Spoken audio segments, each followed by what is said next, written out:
نبی صلی اللہ علیہ وسلم نے فرمایا، اللہ کے نبی کا فرمان عالی شان ہے کہ دیکھو جیسے لوہے کو پانی سے زنگ لگ جاتا ہے، اگر لوہے کو پانی لگ جائے تو اس کو زنگ لگ جاتا ہے، بارش میں زنگ لگ جاتا ہے۔ تو لوگوں نے پوچھا یا رسول اللہ اس دل کو بھی اسی طرح زنگ لگتا ہے، تو اس کا علاج کیا ہے؟ تو اللہ کے نبی صلی اللہ علیہ وسلم نے نبوی نسخہ بتایا، اپنی نبی ہونے کی شان کے مطابق نسخہ بتایا کہ اس دل کی غفلت سستی کو دور کرنے کے دو علاج ہیں۔ ایک تو یہ کہ موت کو کثرت سے یاد کرو، دوسرا طریقہ یہ کہ قرآن کی کثرت سے تلاوت کرو۔ ان دو کاموں کی وجہ سے تمہارا دل زندہ و بیدار ہو جائے۔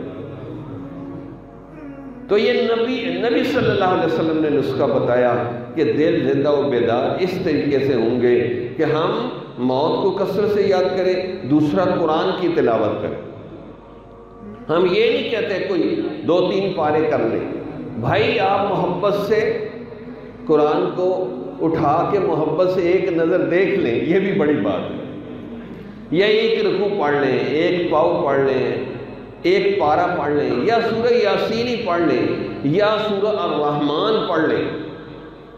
ہمارے دوست تھے، فوت ہونے لگے، نوجوان تھے اور جوانی میں ان کی موت آ گئی، لیکن ان کو سورہ الرحمن سے بڑی محبت تھی، وہ سنتے رہتے تھے۔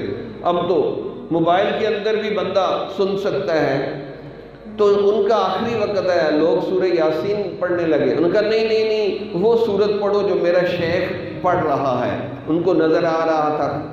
تو انہوں نے کہا وہ کون سی سورہ پڑھا؟ ان کا وہ سورہ الرحمن پڑھ رہے ہیں۔ تو سورہ الرحمن پڑھتے پڑھتے ان کو موت آ گئی۔ فَبِأَيِّ آلَاءِ رَبِّكُمَا تُكَذِّبَانِ، کتنا اس کے اندر ایک زبردست قسم کا ردم ہے۔ الرحمن علم القرآن خلق الانسان علمہ البیان، اللہ اکبر کبیرہ۔ اس کو حدیث میں فرمایا عروس القرآن ہے، یہ قرآن کی دلہن ہے۔ جب پڑھی جاتی ہے تو جس کو قرآن نہیں بھی سمجھ آتا اس کے اوپر بھی سورہ الرحمن اثر کرتی ہے۔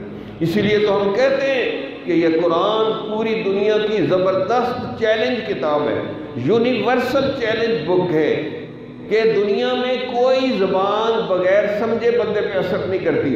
میں اگر جاپانی بولوں یا فرانسیسی زبان بولوں تو آپ تو اٹھ کے چلیں گے کہ یہ کیا بول رہے ہیں، ہمیں تو سمجھ نہیں آ رہی۔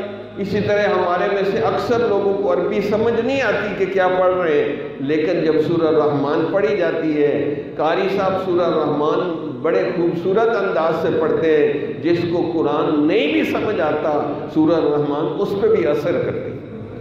جمال الوجود بذكر الإله وتصفو الحياة بنور